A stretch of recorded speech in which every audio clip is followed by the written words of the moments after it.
যতক্ষণ পর্যন্ত কেউ আপনাকে হিংসা করবে না, বিনা কারণে সমালোচনা করবে না, এমনকি মিথ্যা অভিযোগও দিবে না, ততক্ষণ পর্যন্ত আপনি সফলতার রাস্তা খুঁজে পাবেন না। যদি এমন পরিস্থিতি চলে আসে তাহলে বুঝে নেবেন আপনার চূড়ান্ত পর্যায়ের সফলতা খুব সামনেই অবস্থান করছে। সফলতা আনতে হলে কেউ আপনাকে হিংসা করুক, মন্দ কথা বলুক, এতে কষ্ট না পেয়ে হতাশ না হয়ে আপনার কাজের গতি আরো বাড়িয়ে চালিয়ে যান। আপনি গুরুত্বপূর্ণ কিছু একটা করতে যাচ্ছেন বলে আপনাকে নিয়ে সমালোচনা বা আলোচনা হচ্ছে, মনে রাখবেন মন্তব্য কখনো গন্তব্য ঠেকাতে পারে না। হিংসা ও মিথ্যার সমালোচনার ছোবলে যদি আপনি থেমে যান তাহলে আপনি হারিয়ে যেতে এক মুহূর্ত সময় লাগবে না। হ্যালো এভরিওয়ান, আসসালামু আলাইকুম। নতুন একটা ব্লগ ভিডিওতে সবাইকে ওয়েলকাম। আমি আমার লাইফে নতুন কিছু করব আর আপনাদের সাথে শেয়ার করব না, সেটা তো কখনো হতেই পারে না। তাই তো আর দেরি না করে আপনাদের সাথে শেয়ার করতে চলে এলাম। বেশ কিছুদিন যাবত আমি একটা বিষয় নিয়ে খুবই চিন্তিত ছিলাম, ভাবতেই পারতেছিলাম না কিভাবে কি গোছাবো, কিভাবে কি করব, কিভাবে মাইন্ড সেট আপ করবো বা কিভাবে কাজ চালিয়ে নিব। আমি ভাই একটু অন্যরকম মানুষ, সবসময় বলি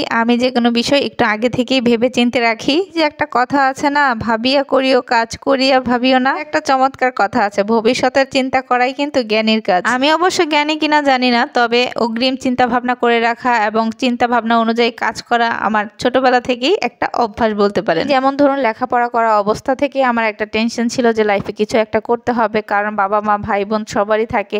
যেহেতু আমার ভাই নেই, তাই পরিবারের কিছু একটা দায়িত্ব সেটা কম বেশি আমাকেই গ্রহণ করতে হবে, যেহেতু ফ্যামিলির বড় মেয়ে। তাই জীবনে কষ্ট করে হলেও লেখাপড়া একদম শেষ পর্যন্ত এসেছিলাম। কিন্তু ভাগ্যের কি নির্মম পরিহাস, তাই না? আমার মেয়েটা যখন মাত্র 21 দিন বয়স তখনই আমার মা মারা গিয়েছে। হয়তো বা আমার আম্মু থাকলে আমার মেয়েটাকে মানুষ করতে পারতো, আমিও আমার লেখাপড়া নিয়ে অনেকটা সুযোগ সুবিধা পেতাম বা ভবিষ্যতে এখান থেকে ভালো কোনো পর্যায়ে বা ভালো কোনো জবে যেতে পারতাম। কিন্তু ওই সময় সুযোগ আমার লাইফে আসেনি বিধায় কিন্তু আমি ভালো কোনো কিছু করতেও পারিনি। তবে আমি কিন্তু কখনো হতাশ হয়ে থেমে থাকিনি। আমি সবসময় একটা কথাই ভাবতাম যে পরিবার, সংসার, স্বামী, সন্তান এগুলোকে সামলিয়ে কিভাবে একটা কিছু করা যায়, সেই চিন্তা ভাবনা থেকেই কিন্তু এই অনলাইন প্ল্যাটফর্মে কাজ করা। শুধু যে সময় কাটানো বা টাকা পয়সা ইনকাম করা এটাও কিন্তু না, জাস্ট মানসিক শান্তি বলেও একটা কিছু কথা আছে। আমার কি মনে হয় জানেন, মানুষের কাছ থেকে মিশার চাইতে না নিজের মতো থাকা অনেকটা ভালো, যেখানে আমি আমার মতো করে কাজ করে শান্তি পাবো, নিজের ভালো মন্দ অন্যের সাথে শেয়ার করতে পারবো। তো এই অনলাইন প্ল্যাটফর্মে দীর্ঘদিন কাজ করার পর আলহামদুলিল্লাহ আমি তো এখান থেকে যতটুকু পেরেছি সফল হয়েছে, এটা আমার জন্য যথেষ্ট।